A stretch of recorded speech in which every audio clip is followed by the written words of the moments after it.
Formula One is at a crossroads, and the drivers are absolutely losing it. We're talking about the 2026 regulations that have just been unveiled, and the buzzword going around the paddock isn't innovation or efficiency, it's Mario Kart. The FIA has introduced active aerodynamics and a power boost system that feels more like a video game than elite motorsport. Imagine a car that changes its physical shape on every straightaway and a button that gives you a mushroom boost to overtake. Max Verstappen has been one of the loudest critics, calling the new rules artificial. Today, we are breaking down exactly why the grid is in an uproar, the technical specs of these active wings, and whether the pinnacle of motorsport is becoming a glorified arcade game. Buckle up, because the 2026 grid is about to look and drive very differently. Let's get into the weeds of the tech. The 2026 cars will feature two primary aero states, Z mode and X mode. Z mode is your standard high downforce setting for corners, where the wings are angled to push the car into the track. But the moment a driver hits a straight, they switch to X mode.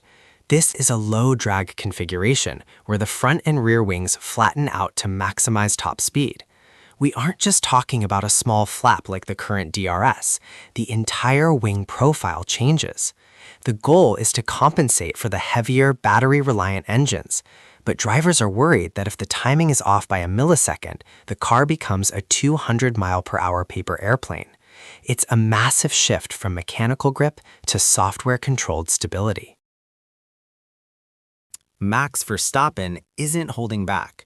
The three-time world champion has been vocal about his distaste for these changes, arguing that the sport is moving away from pure driving. He's noted that in simulator runs, the car feels awkward as the aero shifts mid-lap. He famously said, "It's not the way forward." Verstappen's concern is shared by other veterans, who feel that F1 should be about who can handle the machine, not who can best manage a software suite.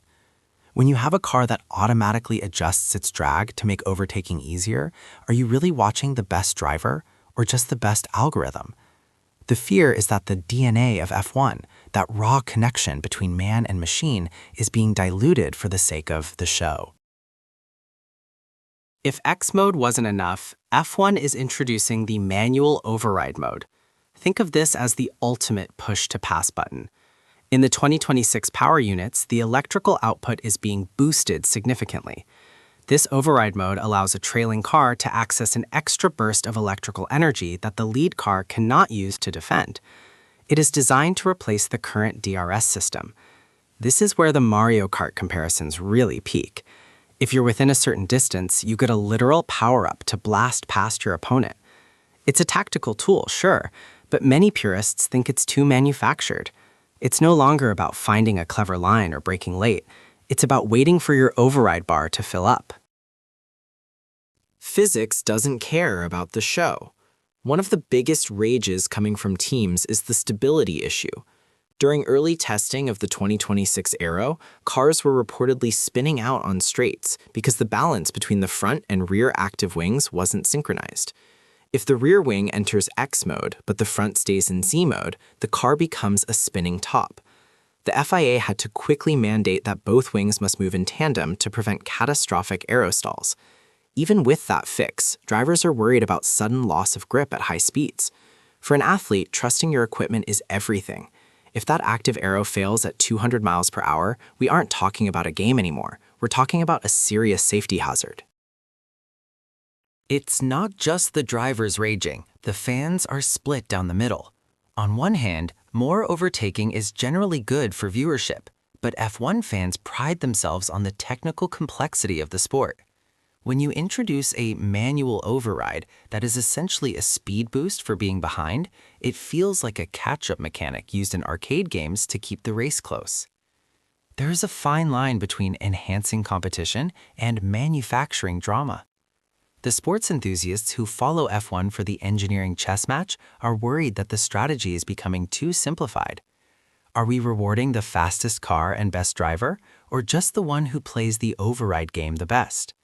The social media backlash has been intense, with Mario Kart F1 trending after the reveal. For the athletes in the cockpit, these changes mean a new kind of physical and mental load. The 2026 cars will be narrower and shorter, which might make them more nimble, but the constant toggling of aero modes and energy management requires immense cognitive focus. Drivers are already managing hundreds of settings. Now they have to time X mode and override perfectly while pulling 5Gs. From a fitness perspective, the neck and core strength required to handle the sudden shifts in downforce will be even more critical. Teams will have to rewrite their entire strategy playbooks. Fuel saving becomes energy harvesting, and the undercut might be replaced by the energy save lap. It's a whole new sport for the fitness-obsessed training camps of these drivers. Whether you love it or hate it, the 2026 rules are locked in. The FIA's goal is to attract more manufacturers like Audi and Ford by emphasizing sustainable energy and close racing, but they have a long way to go to win over the drivers. As we head toward the next era, the question remains, can F1 maintain its status as the peak of mechanical engineering while adopting these game-like features? We'll be watching the 2025 development phase closely. One thing is certain, the first time a driver hits that manual override button to win a race at Monaco or Monza, the internet is going to break. Is it the future of sports or a step too far?